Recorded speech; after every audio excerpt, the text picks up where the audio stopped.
میں نے ظاہری باتیں داتا صاحب سے 3 باتیں سیکھی، آپ کی خدمت میں پیش کر دیتا ہوں۔ آپ نے فرمایا کہ جو ظاہر ہے اس کی 3 نقطے ہیں۔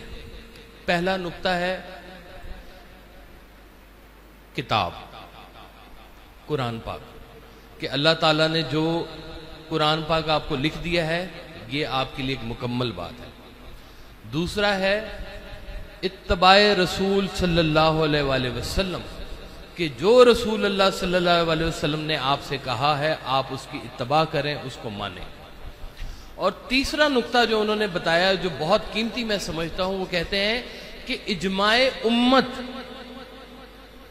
کہ جو تمام مسلمان مل کر ایک فیصلہ کر لیں اس کی بھی اتنی ہی اہمیت ہے۔ سرکار ویسا فرمایا کرتے تھے کہ اسلام صرف جو ہے وہ شریعت ہی نہیں ہے، مسلمانوں کے متفقہ فیصلے کا بھی نام ہے، کہ آج مسلمانوں کے اتفاق کی کیا بات ہے، ایک چیز پہ فیصلہ کر لیں وہ چیز شریعت کا حصہ بن جائے، وہ آپ کے دین کا حصہ بن جائے، لیکن اتفاق سے تمام مسلمان امت مسلمہ مل کر ایک فیصلہ کر لیں۔ اور آپ نے اس طرح سے حقیقت کی دنیا کے بھی 3 اصول بتائے۔ ایک پہلا اصول آپ نے بتایا کہ اللہ تعالیٰ کی وحدانیت کو تسلیم کرنا، ماننا۔ دوسرا نقطہ آپ نے بتایا کہ اللہ تعالیٰ کی صفات کو بھی اپنی زندگی میں ماننا، کہ اللہ تعالیٰ کی جو صفات ہیں آپ ان کو بھی مانیں۔ اور تیسرا نقطہ جو انہوں نے بتایا کہ اللہ کے فیصلوں کی حکمت کو بھی جاننا۔ ہم تو بڑے آسانی سے کہہ دیتے ہیں کہ جی یہ واقعہ ہو گیا، کوئی نہ کوئی اس میں اللہ کی رمز ہوگی، اللہ کی حکمت ہوگی، لیکن اس حکمت کو جاننے کے لیے بھی کوئی کام کرنے کی ضرورت ہوتی ہے۔ تو یہ حقیقت کے اور طریقت کے جو 3 اصول جو بتایا داتا صاحب نے، میں نے ان کو اپنی زندگی میں بڑے غور سے دیکھا اور اس پہ عمل کرنے کی کوشش کی۔ میں آپ کو اینڈ پہ تھوڑی سی سرکار کی، کیونکہ وقت کافی کم ہے، سب حضرات بیٹھے ہوئے، مجھے یاد ہے وہ سرکار وائس صاحب کے پاس نا وہ نصرت فتح علی خان صاحب پڑھنے کے لیے آیا کرتے تھے۔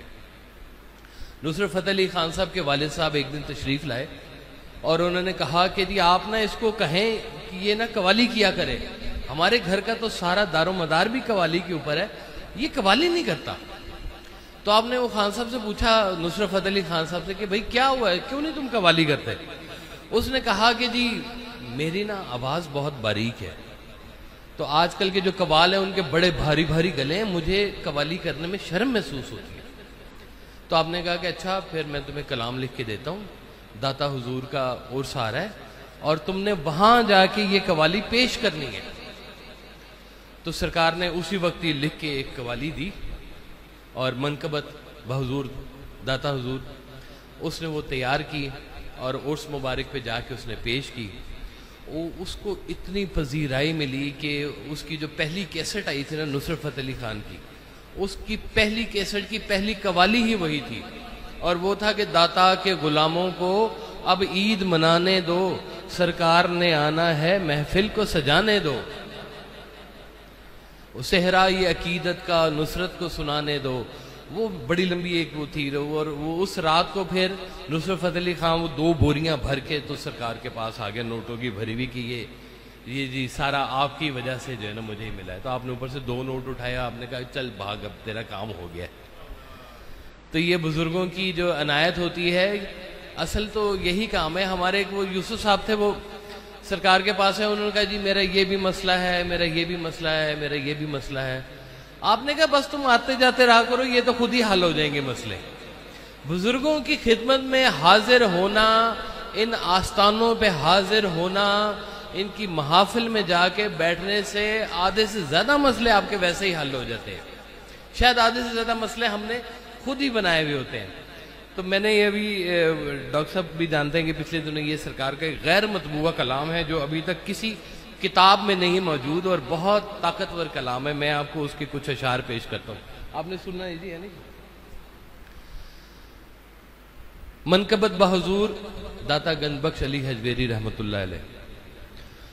تو ہے نور احمد مصطفیٰ، تو ہے نور احمد مصطفیٰ ہمہ وقت صورت مرتضی، تو ہے نور احمد مصطفیٰ ہمہ وقت صورت مرتضی، تیرے در سے راہ خدا ملی تیرا نام داتا علی علی۔ تو ہے نور احمد مصطفیٰ ہمہ وقت صورت مرتضی، تیرے در سے راہ خدا ملی تیرا نام داتا علی علی۔ تیرا عرس کم نہیں عید سے، کوئی پوچھے بابا فرید سے کہ جو گھٹنوں کے بل چل کے آئے ہیں نہیں، تیرا عرس کم نہیں عید سے، کوئی پوچھے بابا فرید سے، تو نگار خواجہ سنجری تیرا نام داتا علی علی۔ تیرے در سے ملتا ہے بے طلب، تیرے در سے ملتا ہے بے طلب، کوئی خالی جھولی گیا ہے کب، ہو عطا جمال محمدی تیرا نام داتا علی علی۔ تیرے عرس پاک کی دھوم ہے ہمہ اولیاء کا ہجوم ہے، تیرے عرس پاک کی دھوم ہے ہمہ اولیاء کا ہجوم ہے، تیرے در پہ جھکتا ہے ہر ولی تیرا نام داتا علی علی۔ تو حبیب حق کا حبیب ہے، تو حبیب حق کا حبیب ہے، تیرا قرب عین نصیب ہے، لو سلام سید غزنوی تیرا نام داتا علی علی۔